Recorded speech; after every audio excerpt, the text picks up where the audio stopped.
Stephen A. Smith is wrong about LeBron and the whole Bronny James situation. The other night, him and LeBron got into a little scuffle at the Lakers-Knicks game. This all stems from a Stephen A. rant in January where he dramatically begged LeBron to stop orchestrating Bronny James minutes after a loss to the 76ers.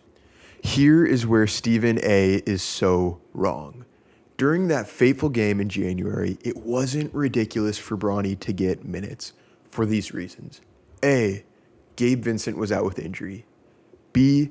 Shake Milton had been playing horribly recently, and he still has not really impressed too much.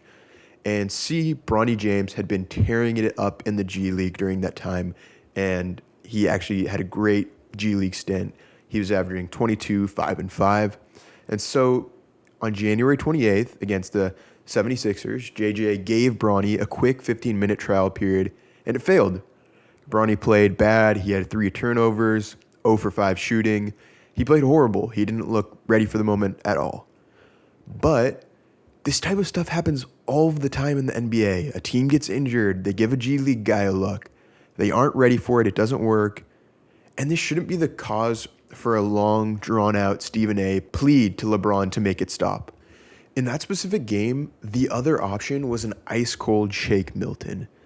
And maybe it's fair to critique JJ and say that he should have taken Bronny out sooner when he was playing poorly, but I really don't think it's all that crazy. And fast forward to now, LeBron is obviously unhappy about this media narrative and how it's played out, and he made it known to Stephen A. And Stephen A. talked about it on his show today, but I think he really thinks that LeBron is still behind the scenes with the Lakers, orchestrating the amount of minutes that Bronny is getting.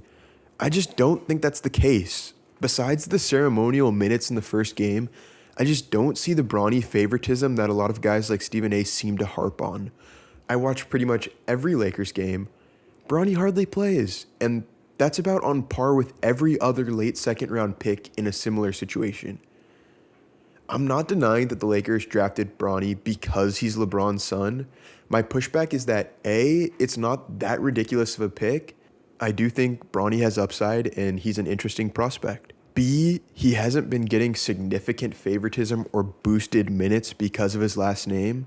And C, he seems to be about on track for a late second round pick, for your average late second round pick. I think bringing up Bronny's name helps Stephen A. get views, and hey, that's kind of what I'm doing, but I would urge Stephen A. Smith to follow the Lakers a bit closer before ranting about someone who's played a grand total of 76 minutes after 60-something games into the season. And I am well aware that Stephen A. is saying that he's aiming his criticism toward LeBron in this situation and not Bronny. To me, I just have a hard time finding fault in the way that LeBron has handled the Bronny situation. We don't see him on the sidelines begging JJ to put Bronny in games.